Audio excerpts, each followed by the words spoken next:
In September 2022, a young captain, just 34 years old, stood before the cameras in Burkina Faso's national television studio. His name was Ibrahim Traoré. In a single tense weekend, he had overthrown his superior officer, Lieutenant Colonel Paul-Henri Demiba, who had himself come to power through a coup just 8 months earlier. For many, this was not just another power grab. It felt like history itself was repeating, a new figure rising from the army ranks, wearing the same red beret, speaking of revolution, justice, and liberation, just like Thomas Sankara, the legendary African Che Guevara who once changed the nation's destiny.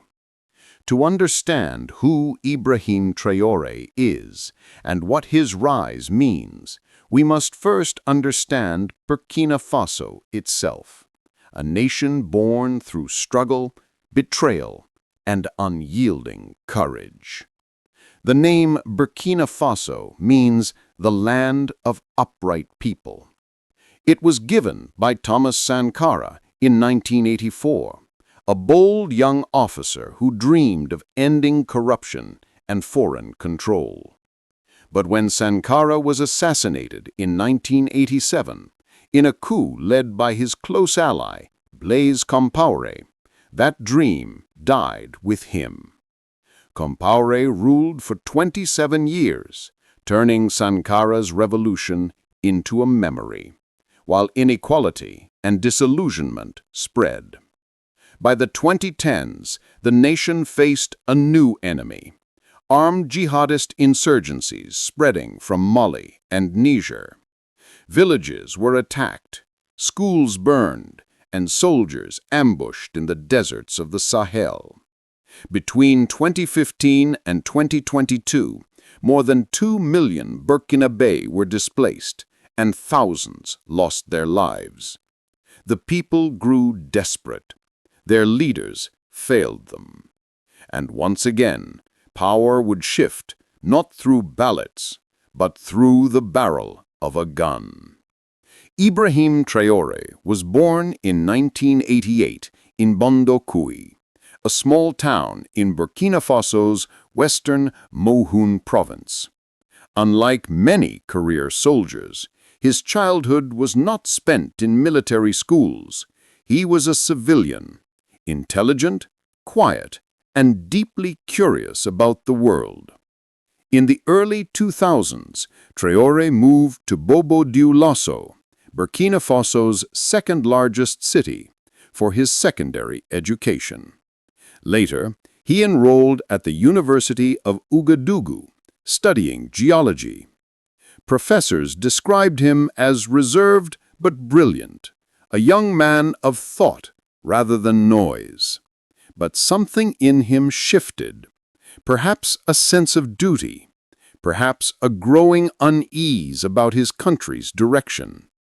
He abandoned geology and joined the army in 2009, enrolling in the George Namuano Military Academy in Po. This was not the elite Kadiogo Academy, alma mater of Thomas Sankara, but it produced disciplined soldiers shaped by hardship more than privilege. Upon graduation in 2012, Traoré joined the artillery regiment of Kaya, a strategic base north of Ouagadougou. He quickly proved himself, calm under fire, fearless in command. 2 years later, he was promoted to lieutenant and sent abroad for anti-aircraft training in Morocco, one of the few young officers chosen for such specialization. But his true tests came in 2014, when he was deployed under the United Nations MINUSMA mission in Mali, one of Africa's most dangerous peacekeeping operations. In northern Mali, Traoré faced the brutal reality of modern warfare. Here, jihadist groups, allied with Al-Qaeda and later ISIS, controlled vast territories. In 2018, during an ambush in Timbuktu, Traoré's unit came under heavy fire. Witnesses later recalled how he refused to retreat, leading a counterattack that allowed his men to escape. It was in Mali that Traoré learned how fragile command could be, how bravery and discipline meant survival. When he returned home, he brought with him the scars of war and the conviction that Burkina Faso's own military was dangerously unprepared for what was coming. In 2019, Traoré participated in Operation Otapuano, a major campaign to clear jihadists from the eastern regions.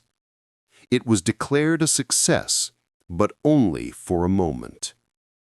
As militants retreated east, they returned elsewhere, stronger, more coordinated, more ruthless. By 2020, Traoré had been promoted to captain, a rising star, but also a soldier increasingly disillusioned with his superiors. He watched as officers in the capital lived comfortably, while troops in the field lacked fuel, ammunition, even food. His loyalty to the nation, not its leadership, began to take shape. By 2021, Burkina Faso was collapsing under the weight of insurgency. Whole towns in the north and east fell out of government control. Then came January 2022, when Lieutenant Colonel Paul-Henri Damiba led a coup, overthrowing President Roch-Marc Christian Kabore. Damiba promised a new era of security. He formed a ruling junta called the Patriotic Movement for Safeguard and Restoration, or MPSR. Among the officers who joined him was Captain Ibrahim Traoré, assigned as head of artillery in Kaya. But hope quickly faded. Instead of defeating insurgents, the attacks worsened. Instead of reforming the army, Damiba surrounded himself with elites, disconnected from the men dying on the front lines. His loyalty to the nation, not its leadership, began to take shape. The breaking point came in late September 2022. A convoy of 150 trucks carrying food and supplies to the besieged northern city of Djibo was ambushed by jihadists. At least 37 people were killed, including 27 soldiers. The images of burning trucks and bodies shook the nation. In the barracks, rage boiled over. Many soldiers blamed Damiba's government for the tragedy, accusing him of spending more time abroad than fighting insurgency. Captain Traoré was sent once again to Ouagadougou, seeking answers. He was denied an audience. What happened next would echo across West Africa. On September 30th, 2022, before dawn, gunfire erupted in the capital. Armored vehicles surrounded the presidential palace and national television. By evening, a calm, steady voice appeared on national TV. Surrounded by soldiers in combat gear, Captain Ibrahim Traoré declared that the MPSR leadership had failed, and that he was now assuming control to refocus on the fight for the nation's integrity. As he spoke, the streets erupted in celebration. Crowds shouted his name, waving flags and portraits of Thomas Sankara. To them, Traoré wasn't just another soldier. He was a symbol of hope, the reincarnation of the revolutionary spirit lost decades ago. The symbolism was unmistakable. A young 34-year-old captain, a red beret, a coup against a military government. Just like Sankara in 1983, Traoré came to power promising to restore dignity and independence to the Burkinabé people. But his coup also took a dramatic turn. Rumors spread that Damiba was hiding in a French military base, plotting a counterattack. Though France denied the claim, it ignited a storm. Protesters filled the streets, attacking the French embassy and burning French flags. It was not just anger at France, it was anger at decades of perceived exploitation and interference across West Africa. Within 48 hours, the army rallied behind Traoré.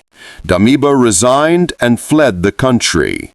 Burkina Faso had a new leader, the youngest head of state in the world at that time. But power is easier seized than sustained. For Traoré, the real battle was never in the capital. It was in the north, where jihadist groups controlled large territories and civilians lived under siege. He promised to take the fight to them, not just militarily, but ideologically. He called for national mobilization and local defense units. Yet the scale of the crisis was staggering.